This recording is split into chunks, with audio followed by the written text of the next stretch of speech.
The color sage green is for healing, growth, and wisdom. Let me show you how I made this sage green makeup look for my 2026 New Year photo shoot.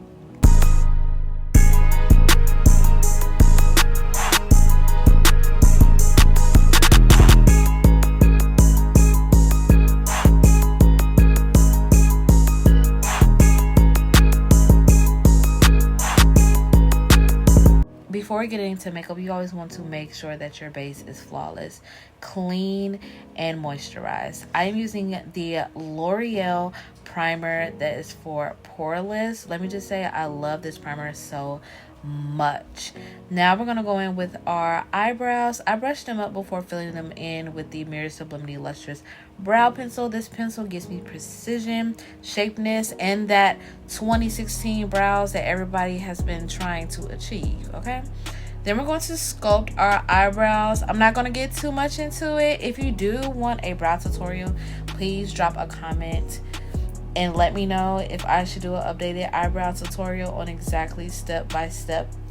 But always make sure you have a good concealer.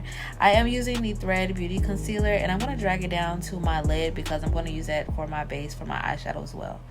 I'm going with my Fantasize palette for my base shade, just something similar to my skin tone. And then also going in with this palette here, I forgot the name, but I'm going to start with this brown shade because I don't have my Smoky Quartz palette.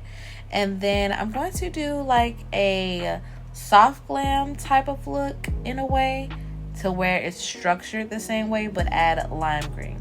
Now we're cutting our crease with the same concealer. Make sure you are using a flat brush. I always find that a flat concealer brush helps me get the most precise lines and cuts. And then we're going to go over that half cut crease with the same brown shade we used and use this palette here for the lime green shade. So I only put it in the middle, and then I'm going ahead with a shimmer in the front. I felt like this ombre effect really gave. It was gorgeous, beautiful, and the way it just all blended together, like just look at it. Feel like it really made it pop and also all come together at the same time. Now I'm going in with my foundation. I'm using a Anastasia Beverly Hills foundation, and I also mixed it with a Maybelline Fit Me foundation that I believe is in the shade of 355 or 335, just something to blend together because I'm not really sure or aware of my shade, so I've just been mixing to whatever looks best for me. I'm going back in with that same Thread Beauty Concealer that I'm so obsessed with, and I'm putting it in my T-zone. So we're doing it under our eyes, also on the bridge of our nose, tip of our mouth, and our chin. This is to brighten it up in our certain places because you know concealer is to highlight your areas and make them basically stick out more and bridge more when you're ready to contour, so it actually looks more sharp and precise. And I go ahead with my Real Techniques blending brush. This blush, I'm telling you, is the truth. I always use this brush for blending, especially for clients, because I feel like it really gets the job done. Now I'm going in with my Black Radiance Tint to Deep palette, and I'm using the darkest shade to contour. I feel like using a darker shade contour always gives me the snatch effect. I hate using a contour that's like 3 to 4 shades darker. Like it needs to be way darker than that in order to get the sculpted look you want, and that's really what I be going for because I like a little bronzer, but baby, I need to sculpt my face because I like my nose to be snatched. Plus it's a photo shoot, we have to go all out, so I want it to be extra, okay, extra snatch nose.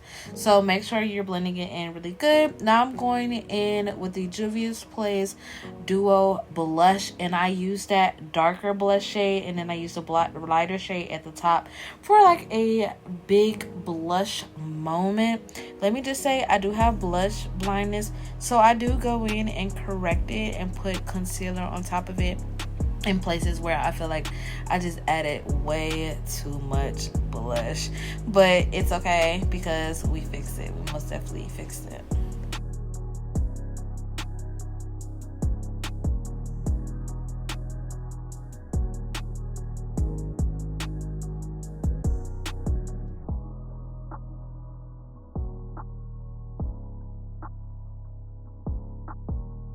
After correcting my blush, I'm going to go ahead and add more concealer under my eyes before I get ready to set, because I do have worry lines and I hate when the product does not set within my eyes. So we just add a little bit more concealer and then go ahead and press our powder into our face to be able to set it with this Thread Beauty setting powder. It also brightens the under eye a bit more, which I do love as well, and it makes sure makeup stay. So this is a step that we cannot miss. Last but not least, we're going in with our lip combo. I'm doing something simple that I always do with my clients. I'm going with the Cocoa Lip Pencil from Mirrored Sublimity, which is a very creamy, rich brown lip pencil that I am so obsessed with. I use it on all my clients, and it looks so good. And then I'm going in with the Rose Lip Gloss, which I will be applying off camera. Just something a little offsetting. It doesn't clash too much. It's neutral, it's cute, it's pretty, and it's pink for the final look. And this is it, y'all. Like, I'm gonna set my face with the L'Oreal setting spray, y'all. The setting spray feels like hairspray, but this is the final look. This is what it gives. Let me know what you think in the comments. Let me know what other looks I should do. I love y'all. Thank you for watching. Make sure you like, comment, and subscribe. Back on babes.